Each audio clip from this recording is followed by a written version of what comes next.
Ginataang isda ang niluto ni Pinggoy for lunch, and then after namin kumain, eto at niready ko na nga yung mga ipapalala move kong gamit para sa papa ko. So meron ako ditong small na outdoor bag. Perfect yan kapag nagmumotor siya. May naiwan kasi siya ditong sweatshirt, kailangan na kailangan niya yan. Tapos kailangan din daw niya ng headphone. So may luma akong headphone dito. May nahanap pa akong documents niya dito na nakatabi sa akin, kaya ipapasabay ko na rin. For SSS documents kasi yan. And then kailangan din daw niya ng vacuum na maliit para sa sasakyan. Since driver ang trabaho ng papa ko, ayan, at meron siya ditong face towel. Meron na rin siyang power bank from Romos. And dahil nagmumotor kasi si papa pag kukuhanin niya yung sasakyan na binabiyahe niya. So eto, helmet freshener. Ang bango ng scent ng napili kong yan. Meron na rin siyang handheld fan. Bagay na bagay sa kanya yung kulay nga nitong handheld fan na to. At meron kasi siyang naiiwan, I think sa kanya to. Hindi rin daw kay Pinggoy, hindi rin sa kuya ko.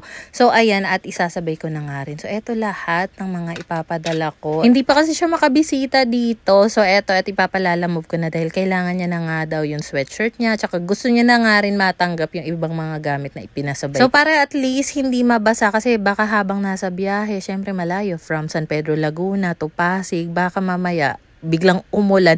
So pinlastic ko na muna, binalutan ko ng tape, and maya-maya nga rin dumating na yung rider at na-pick up na nga yung ipapadala natin kay papa. And then pagaligo ko nga ito, at naglagay na rin ako ng bagong cover dito sa sofa namin sa kwarto, kasi medyo light yung color ng sofa, nakakatakot madumihan. So at least may cover, mas maganda. And then meron akong bago natanggap dito na Jisoo Life na table fan. Sobrang ganda nito, ang gaan niya, ang liit, pero okay na rin yung hangin niya. Naisip ko kasi maganda tong gamitin sa mga school na lalo na yung hindi kalamigan sa loob ng classroom. Pwede nakatapat lang sa'yo. Tapos itong strawberry lamp ng mga bata, 2 araw na yung nakailaw. Hindi pa rin nalolow, but actually umabot pa yun ng 3 araw. Grabe, ang tindi ng battery niyan. Then kinabukasan, eto na nga yung araw na pupunta kami sa kabilang bahay para makapaglinis ako doon sa pangalawang kwarto. Pero bago yan, eto, at nag-fail na muna ako ng ilang mga products na natanggap ko. Etong brick style na wallpaper, chinek out ko talaga yan kasi nasa around 20 pesos na lang yung isa niyan. Unlike dati, nung pinakaunang beses na bumili ako niyan, mga 6 years ago, nasa 70 or 100 pesos yata ang isa. Pero makapal yun. Pero this one, medyo manipis siya, pero okay na, pwede na. For sure, kasi ilang oras ang aabutin para makapaglinis ako sa kabilang bahay. So as much as possible, mag-iipon na ako dito ng ilang mga video na pwede kong ma-edit habang nagpapahinga ako. Meron din kasi ilang mga gamit dito na kailangan ko ring dalhin doon sa kabila, gaya na lang nito. Ito kasing size na napili ko, 44. And last time kasi meron ako na-i-post, nag-mine city ito.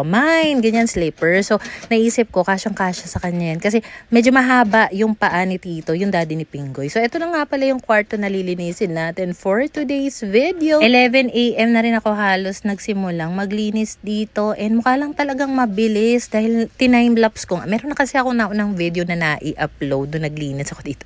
Sobrang excited. Mas nauna nga yung na-i-upload. Hayaan nyo na. Kung gusto nyo lang naman mapanood, nandito lang yan sa page ko or sa account ko. Scroll down lang kayo. Actually, yun nga yung problema. Love, nakahanap ako ng tripod din. Hanap ako ng tripod. Alam mo, nakalimutan ko kasing bitbitin yung tripod ko. Buti na lang merong tripod dito si tita. Parang phone holder lang naman siya. Pero ang laking tulong kasi kung wala yun, kung saan ko na lang ipapatong yung phone ko, hindi ako makakakuha ng matinong angulo para dito sa cleaning vlog ko. So initially kasi ang nasa isip ko ay itong wallpaper, ilalagay ko dito sa isang side lang muna ng pader, and then dito ilalapat yung queen size na bed. Although last minute nag-change of plan kasi, so ibang kutsyon na yung ilalagay dito. Kaya anyway, ayun na nga, naikabit ko na yung wallpaper dito. Just in case lang na-trip nyo ng ganyang klaseng wallpaper, lagay ko na lang yung link sa comment section or kaya naman nasa showcase ko yan. So ayan lang yung nakabitan ko nga, dahil 20 pieces lang kasi yung nabili ko. Dapat pala dinamihan ko na ng bongga. Na-set up na rin namin pala ni Pinggoy itong double deck dito. Pero ang napansin ko, medyo manipis siya kasi kahit yung single bed or single size na kutsyon, parang malaki pa rin siya kumpara doon sa bed frame. Alam mo yon. So anyway, ganyan po kadami yung gamit dito. As in, sobrang challenging niya to the point na maraming beses na nakatulala lang ako. Kasi hindi ko talaga alam kung paano ko i-organize itong mga gamit na to.